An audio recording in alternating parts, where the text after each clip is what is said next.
Was a girl running in our group. She had a high-speed motor in a 40 Ford Coupe. She had a racing cam and a supercharged. Look at Buddy, hot rod and large. She's a hot rod. She's a hot rod. Well, Chuck, this is like a breakthrough to me. At least I think it is. The American cars are breaking into this stuff. And they're starting to do stuff. I think we're starting to catch up with the rest of the world. I was worried about us for a while there. Consumer Reports says 4 out of the 5 least expensive car brands to maintain are actually American made. Tesla costs the least. Land Rover and German brands the most, I believe that. In CR's exclusive analysis, the Consumer Reports exclusive analysis. Consumer Reports, who's seeking to understand how costs increase over time and differ by brand, asked members in its 2023 annual auto survey how much they paid out of pocket for maintenance, oil changes, etc., and repairs, of course, during the previous 12 months. In comparing cumulative costs by brand for years 1 through 5 and 6 through 10, CR found that Tesla had the lowest maintenance cost, followed by Buick, Toyota, Lincoln, and Ford. That's 4 out of the top 5 are us. I think that's great. The only one in there is Toyota. Toyota's number 3 the way it looks.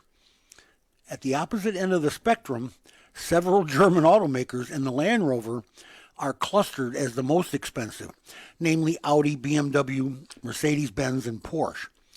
I do know this. As a shop owner, I'll tell you this. Here's the top 5. The least 5 is Tesla, Buick, Toyota, Lincoln, and Ford. So there's one in there, the Toyota in the middle, number 3, and it's over $1,000. Where the 1 to 5 year cost on the other ones, $580, $900, and right at $1,000. So it's not, it's in pretty good shape actually. And then go to the 6 to 10 year, and it's even less. I mean, they're doing a good job on them. There's more money involved in maintenance and repairs, but actually the maintenance stays the same, but the repairs go higher. I will tell you as a shop owner that I've been through this with these European cars. First of all, it's hard to get information systems on them. And when you do, they're not the most thorough. I'll be absolutely honest with you. And parts.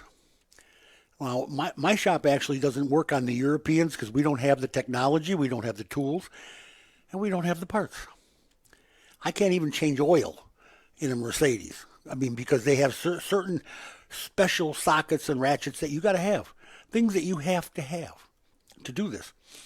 And I'm not going out and buying an extra set of tools just for a car brand. You can work on the Asian imports all you want and all the American cars, and the information system is there. The track record is there. That's another thing. European cars will not give you a track record, Chuck. They will not tell you, oh, this has been going on this car. This is a normal problem that happens all the time. You won't hear that with Europeans. They admit to nothing. Where the American cars will say, oh, yeah, you got a problem in that right rear wheel?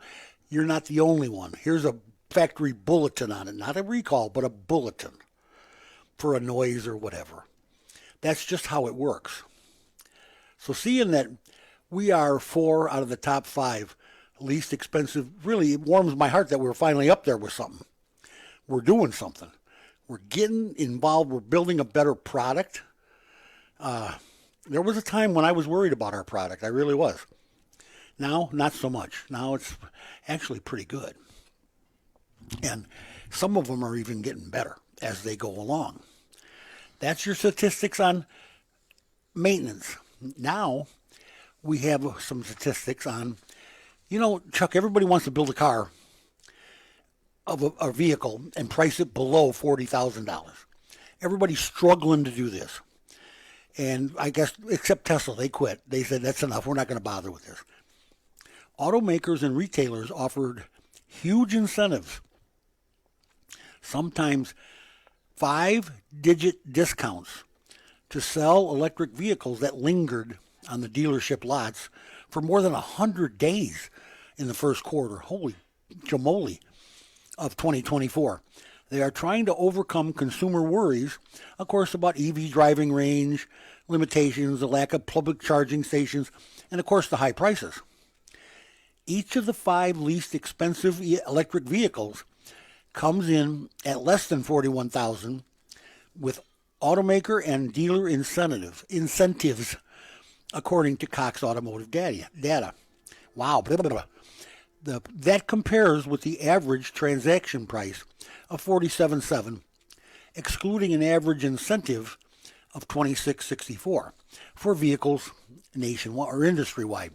Now I'm going to tell you the 4 or the 5 cheapest ones, and we didn't do so good here.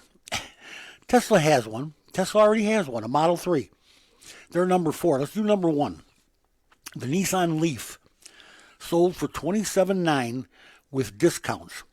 That's 19% off the average transaction price of $34,700. Nissan plans to redesign the Leaf next year into a sportier hatchback.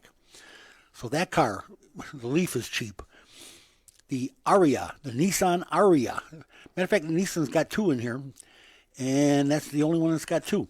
The Aria got the biggest discount of the quarter at 31% off the $51,000 average price.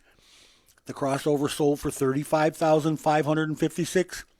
Aria sales rose to 4,000 plus in the first quarter, up 45% from a year earlier. So there you are. You have an electric vehicle at $35,000.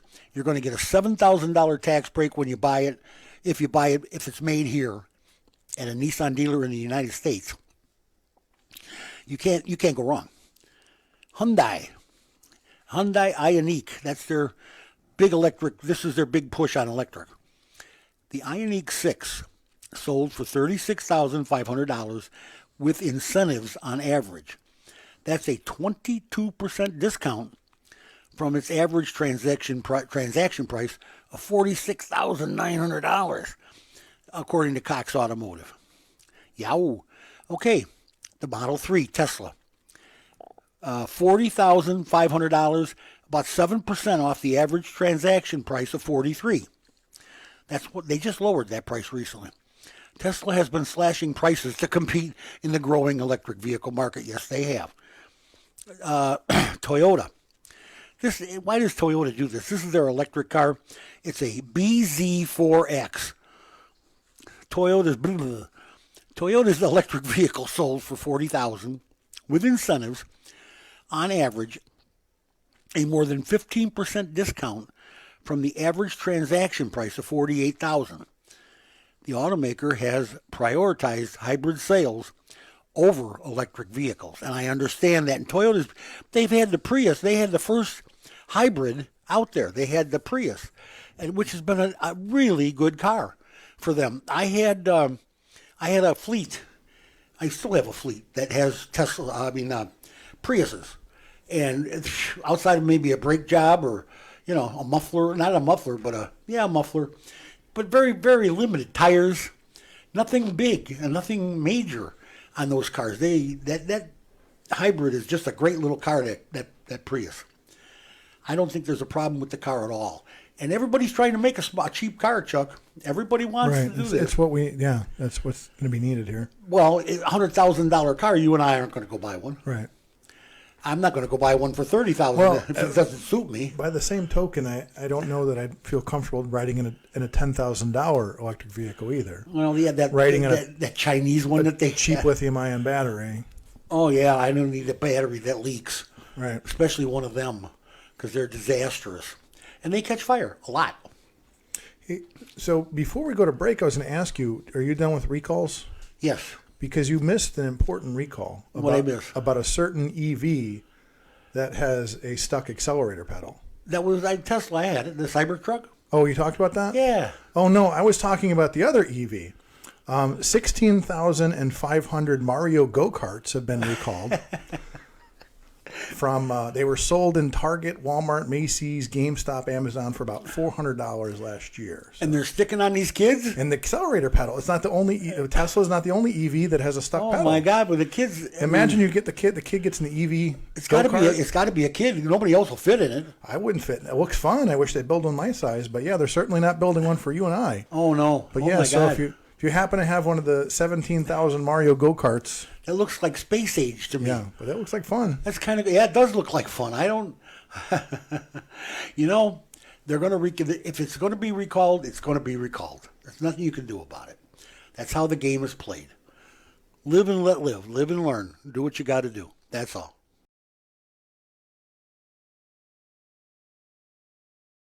You want to talk about the other Tesla truck, Cybertruck news? Okay, let's throw it out there. So, I know you've been wanting a Cybertruck. Actually, I've been trying to find somebody to bring one over or something. Maybe this summer we'll find somebody with a Cybertruck. I do want one. I keep asking Elon on Twitter saying, "Hey, bring me a Cybertruck."